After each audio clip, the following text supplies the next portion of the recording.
Hey everyone, it's Laynie and welcome to my channel. Today I want to do something a little bit different. I truly had no plans of this video. I didn't take any notes, which I usually like to do, but I don't know. I just felt like I needed to make this video. So that's what we're going to do today. Today I want to dive into my first year of motherhood. So yeah, if you want to hear about it, then just keep watching. So if you're not new here, then you know my typical content is usually beauty and fragrance, but I love to sprinkle some lifestyle in there, and I put this kind of stuff under lifestyle because I'm a mom now, so it's a huge part of my lifestyle. Like I said, I have no notes, so this is going to be all off the cuff, just what comes to mind, but I just wanted to kind of talk about it because I feel like the last year has been a whirlwind, and it's so funny. I always have these grand plans and like make these huge lists of all these video ideas I have, but it's like before I know it, time has gotten away from me and I usually only end up making like a quarter of the videos I had intended to. So this was no different. If you are new here, a little background. I had a totally typical pregnancy, like felt great, honestly, enjoyed being pregnant. My first trimester was the hardest. I just battled really low energy. Like if I wasn't at work, I was truly just laying on the couch. I did nothing. I felt great even up in my last trimester. I mean, I felt big, I felt large and in charge. But other than that, I felt great. I was still working. I did stop the month before because that was all like height of I don't even want to say the word because they'll flag this video. You know what? The virus. So I did stop working a month before because I work with the public and I was nervous about catching it like right before delivery time, and I was just like, oh, we already were told we were gonna have to wear masks when we were at the hospital and all of that. I was like, I don't want like my nurses to have to come in like a hazmat suit or something and make a scary situation more scary, because I was very nervous about labor and delivery. I always have been my whole life. I remember years ago, a coworker and I, we would see a pregnant woman, we would both look at each other and be like, do you know what she's gonna have to do to get that thing here? Like, I was so freaked out by labor and delivery. And it is funny how hindsight is better than foresight.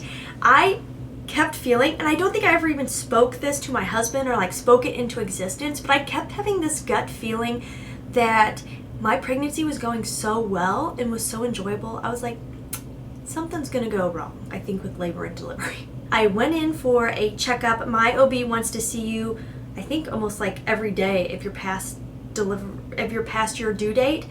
And so I went in for my first past due date appointment, and up until then I had no issues, and I had to do one, I think it was like a stress test where they put a monitor on your belly and see if the baby's moving. And I remember I was getting really anxious during it, which I've always had health and anxiety, and so I was getting really anxious during it because I was supposed to hit this button every time I felt her move, and I didn't feel like she was moving that much. So then I started to worry, like, is there something wrong with the baby? And anyways, and then this alarm started going off because my blood pressure was high. And so she came in, she read my blood pressure, and she was like, oh, your blood pressure is really high. And my OB came in and he's like, since you're already past your due date, we're going to send you to the hospital, monitor your blood pressure, and we'll go from there. I'm like, okay. So they sent me in, and I kind of had a gut feeling at that point. I was like, they're probably going to induce me because I'm already past my due date, so they're probably going to say it's not even worth the risk. So I was like having my blood pressure monitored for like 4 hours, I think it was, and it never came down to a level where my OB wanted to send me home. He's like, since you're past your due date, we're going to induce you. I was like, that's kind of what I figured. But I wasn't even dilated to anything yet. Like, my body was not ready. She was not ready to come out. So I texted my husband's aunt who delivers babies, and I told her the situation. She's like, hang in there. It's probably going to be a long one if you're not even dilated. Perfect. That's what I want to hear. Anyway, so yeah, they put a pill in my cervix. That got things going. That was about 5 o'clock in the evening. And by like 3 or 4 in the morning the next day, I was dilated to, I believe, 4 centimeters just with the pill. And then they wanted to start me on Pitocin to ramp things up. And I had heard all those like, Pitocin makes contractions terrible. Up until this point, I mean, I felt the contractions. They weren't fun. But to me, they were totally, I was able to handle them without any pain medication. But I got like, oh, okay, I've heard things about Pitocin, so can we do the epidural before then? And they gave me the epidural, took 4 times to get it in. They had to call in a whole other anesthesiologist because the one that was working that morning couldn't get it. Apparently my spine is curved. And anyways, he got it in. He told me your epidural probably won't be as effective. And I'm sorry if this is all recap if you've already heard my labor and delivery. But anyways, recap for those of you who are new, because my channel is growing, yay! So anyways, he said it probably won't be as effective for some parts of your body because of the fact I had to go in at a curve. I'm like, okay. And I felt like that was true because I kept feeling contractions in my lower right back, but still doable. I feel like I didn't have to click the button that much.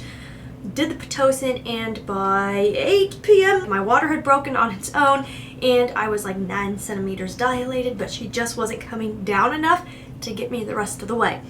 They were going to have me start pushing to try to move her down, and I got extremely anxious at that point, and my blood pressure went up some more. So my OB came in and said, I know this isn't how we wanted it to go, but we're going to do an emergency C-section. And at the time, I was like relieved because I was like, I just want to get this over with. Like, I think it was like, what, 30 hours or plus by then. I think my whole labor process was like 33 hours. So I was like, I'm kind of ready to be done with this. I haven't eaten. I haven't slept. Like, I'm ready to be done. And I'd always heard a C-section's not that bad. It's really not that bad. You're liars. So anyways, emergency C-section was not a good time. I don't want to freak anybody out because my story is not your story. I have talked to so many of my mom friends who had C-sections and theirs went perfectly fine. I truly think it was 1, the length of time I had the epidural in. 2, I think it was because the fact my spine was curved that my epidural was not as effective. Like when they took me, like when I was getting ready to go into the surgery room, like I could still move my legs with my epidural. Like my legs weren't totally dead to the world. So I thought my C-section was extremely painful. They said you'll feel some tugging. I wish. I thought it was horribly painful. And since my blood pressure was up, I then had to be on magnesium for a couple days. You can't get out of bed, you can't eat, you can't do anything. It makes you feel really weird, really hot, like bizarre. It loosens all the soft tissue in your body so you don't have a seizure. And being hooked up to the blood pressure cuff and the IV and the catheter, trying to learn how to handle a newborn and breastfeed and not sleeping for that long. Not a fun start. And then was released from the hospital 24 hours later, had to come back. I was on 2 blood pressure pills, but my blood pressure went dangerously high again, and so I had to be on magnesium for another couple days. Have bumper pads next to me in case I had a seizure. I had to have a catheter put back in, this time no epidural. And so, and the hospital's transformer blew, so we had no heat, no power. It was a good time. And then, that was a couple days of that, then got sent home for a day, had to come back because of my blood pressure still being high. Thankfully, I didn't have to be on magnesium that time because it wasn't that high. So anyway, so it was a rough start to motherhood, and then my OB at the time was not supportive of me being on anxiety medicine because I feel like my postpartum anxiety kicked in full force like 2 days after I had her. I was totally freaked out about the blood pressure situation. I mean, freaked out. Already had health anxiety, and then this. It was not a good situation. I kept trying to push it off. And then by 3 months in, I could not function. My anxiety was so bad. I think postpartum depression had hit. I was crying for no reason. I didn't want to eat. I didn't want to go anywhere. Couldn't take care of myself. I couldn't take care of my daughter. I can say this now because I'm out of it and I've done my work to get better. But at the time, like, it's hard for me to say this in case my daughter ever hears this. I resented her on and off in those first couple months because I really felt like the reason I felt so crappy was all because of having her, when really it was not her fault. And also that was postpartum depression and anxiety lying to me. It also made me believe I didn't have the mom gene. I didn't think I had what it takes to be a mom. So anyways, then I decided to finally get help, and between family, between friends, between medicine, between counseling, between walking, I got better. There was a light at the end of the tunnel. If you're suffering after having a baby, you can heal, I promise. It takes some work, it takes some time, don't give up. And I didn't. I told my husband the other day, I said, I feel like once I hit rock bottom with my PPA and PPD, after that I went uphill pretty fast, thank goodness. It was still a struggle. The only thing I still struggle with to this day is terrible white coat syndrome, and I just think that's something that's not going to go away. I've actually thought about trying hypnosis to see if that helps, because my anxiety is totally under control until I need to check my blood pressure at home or check it at a doctor's office. It's very hard to get an accurate blood pressure reading if, like, getting your blood pressure taken is, like, scary to you. And the only way I can describe it is to me, my rational self, to Laynie. I know there's nothing to be afraid of, But that experience I had, my brain, that fight or flight section of my brain, as soon as I think check blood pressure, it's time to check your blood pressure, which I still do once a week at home per my doctor's request. Bang, bang, warning, warning. I get scared. It's like a, just, I feel almost like this wave of anxiety come over me, and I feel my heart speed up. It's that fight or flight. So that is the only thing I'm still struggling with. Thankfully, I feel great. I love being a mom now. Like, I love it. And that's why if Michonne ever watches this video, please don't hit pause or end before I say this. The greatest joy in my life is my daughter. She's serious. Like, I'm not going to cry. I'm really not a crier. And I do think my anxiety medicine makes it even harder for me to cry. But I kind of feel like I could cry, but I'm not going to. But I mean this from the bottom of my heart. That girl is the light of my life. And ever since I've been feeling better, I would say like 6 months and on, she is just the most fun, the greatest joy. I am more proud of her than anything in this world. And I'm just so proud of both of us. Like, we made it. We got through the first year. I do feel like, you know, the first year is the hardest. I can't speak for farther than that because I've never raised a toddler. I'm sure there's some struggles there. So yeah, we made it. We did it. So yes, so the beginning part of being a mom in the first, I will say, first 4 months were like brutally hard for me because I wasn't sleeping. My anxiety was bad. And then ended up having panic attacks and insomnia. But then once I figured out how to start the healing process, like it just kept getting better and better. Then I loved, like, I would say 4 months to 6 months, my daughter started sleeping better, which who doesn't feel like a new person when you actually start getting some rest? Rest is so important for your mental health. And also between, like, I would say 5 to 6 months, you really start to see their personality come out. And then 6 months and on, like, you are totally getting an idea of who this little person is. They're no longer just like a baby who needs you for comfort, for food, for diaper changes, but their little personality really starts to show. So I feel like also that helped me grow that connection so much more once I came out of the fog, as I call it, being in the midst of postpartum anxiety and depression. I truly felt like I was living in a fog. Like, once I came out of that and then her personality started to come out, like, so much fun. Like, being a mom truly is the greatest gift. It's not always easy at all. I learned that the hard way. There are hard parts, and even every day there are hard parts. There's days where it's like, you know, I just don't want a mom today. You know, there's days you just want to do your own thing. But honestly, I can say this wholeheartedly.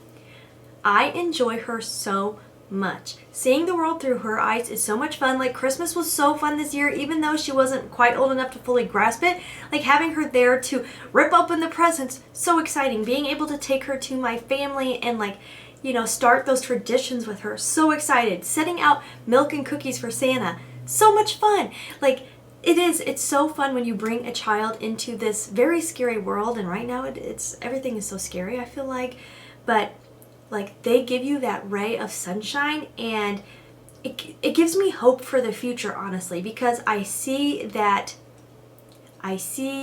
in her what I hope for the rest of the world. And like, it's like, I've heard people say, you know, the biggest way to change the world is to raise good kids, and it's so true. So then after 6 months, I also enjoyed her so much, but I really started to make other mom friends. And I'll tell you what, if you're a new mom, find your circle. It's so important. They say it takes a village, and it really does.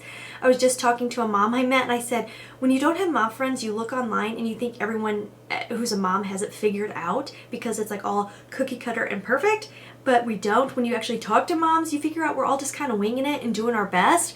So having mom friends has been so incredible, and it's also just been a good way to make me like where I live more, because I didn't love it here. I miss the city we used to live in, and I still miss it.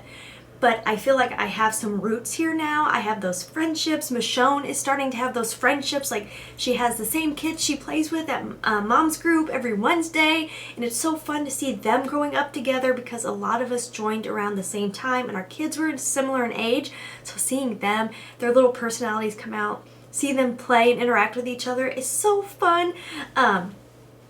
So after 6 months and up, it's been great. It's also been interesting to see how my parenting style is so much different than I expected. And it's so funny how before you have kids, you know, you have all these like, I would never let my kid do that. I would never do that. These judgments that until you've lived it, you're like, I did not know what I was talking about. So I definitely feel like my parenting style is a lot different than I expected.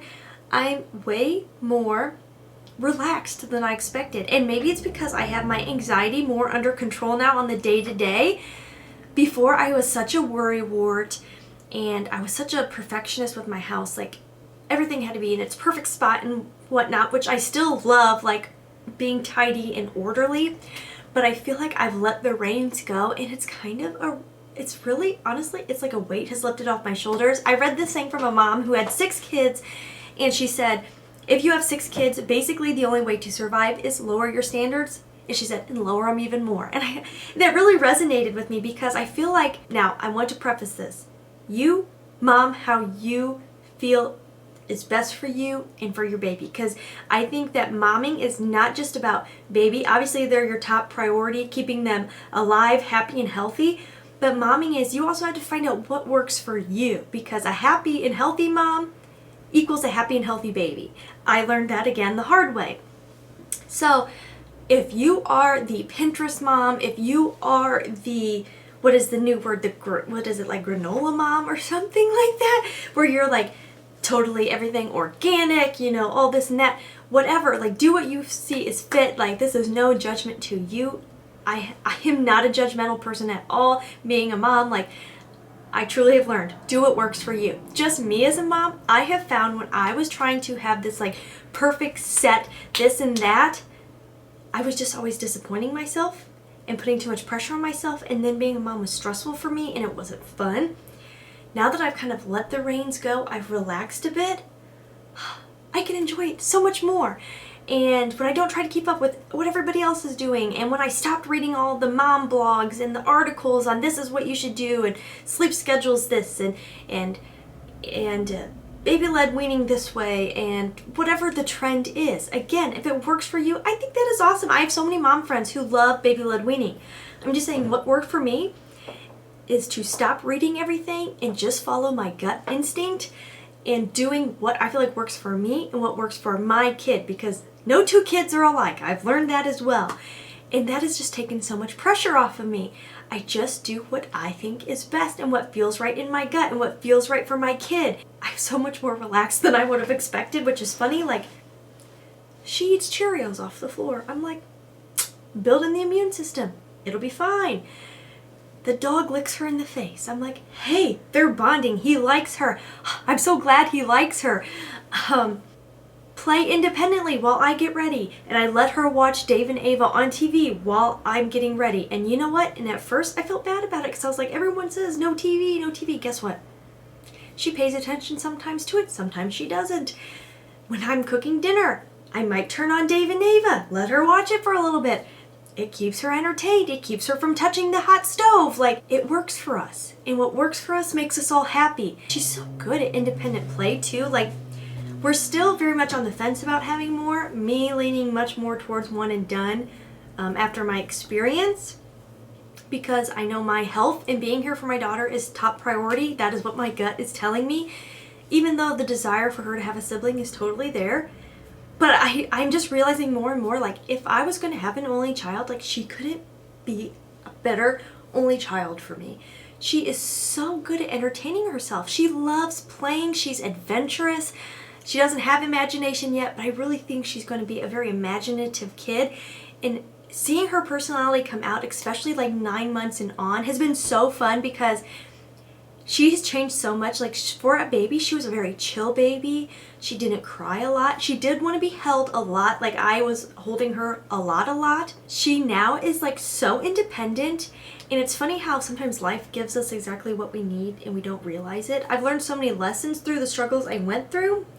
But also, like, she was the perfect baby in that moment, because she was so easygoing. Like, it was like God knew I couldn't handle one more difficulty at the time, and it would have been my breaking point. Like, she was the perfect baby through that. And it was like, once I got through it, she's like, okay, now I'm here to party. I'm here to play. She's so busy. She's very independent, like, wants to do what she wants to go where she wants already. Like, we let her walk through the store with us because she thinks she's such a big girl, because she walks now, and she loves walking around new places. But it's so funny. I'm like, follow mommy this way, follow me this way. And she's like, looks at me and she's like going, I'm like, seriously?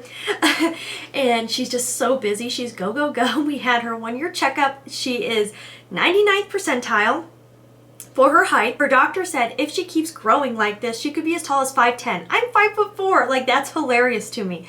And she was busy the whole appointment, walking all around his office, crawling on the scale, going, and it was so funny. He is such a chill doctor, and even he laughed and was like, she's really busy. I'm like, she's like this all day unless she's sleeping. And so she's just so much fun. She's so outgoing already for only being a year old. And I love the fact that she's independent, even though she gives me a run for my money sometimes. I just love that about her. At the same time, I'm like, you are going to change the world someday. You're so independent. You're so adventurous. You're so curious. Like, I just think she's incredible, and I look forward to watching her grow up, but not too fast. The first year went by. The beginning for me felt like it was never going to end, but then I feel like 6 months on has just been a blur.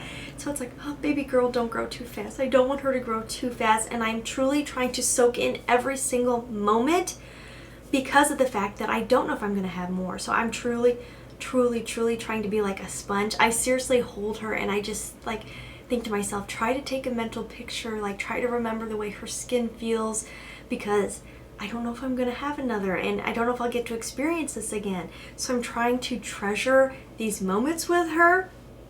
Another thing that it's funny, you know, when you're a mom, you're like, I would never do that. I'm like, I would never let her sleep in my bed. Please, like, those nights she still wakes up, yes, I let her come into bed and snuggle with me because I'm tired. And also, like, things I never thought I would do. I never thought I would be that mom who's like, I'm gonna hold my baby so much. Like, you know, because all this thing says, don't hold your baby too much. Please. I am gonna hold her as much as I want to hold her, as much as she wants me to hold her. So we are now at a year of, she naps on me almost every single day. On the weekend, sometimes she naps with her dad instead, which is so sweet. And that's like when I come down here and hang out with you guys. But Monday through Friday, you will find her and I around anywhere from 8:30 to 10 o'clock in the morning, depending on when she woke up versus when she wants her nap. Her first nap, you will find her and I on the couch in our living room with her laying on top of me, and often I will doze off as well. And it is my favorite time because her snuggles are so sweet. The sound of her sleeping on me, and the fact, like, now when she sleeps on me, she'll like touch my neck or touch my face or grab my arm, just like she wants to know I'm there. I love it. I cherish it. I do not feel bad about it because, you know what? I have no doubt when she's 15, she will not be napping on me every single day. So I really do not think her napping on me now means she will nap on me until she's, 25. Now, if she still wants some mommy snuggles when she's 25, I'm fine with that, honestly. But yes, I've just found I'm really a mom who am trying to take it day by day. I'm trying to not overthink. I'm trying to enjoy it.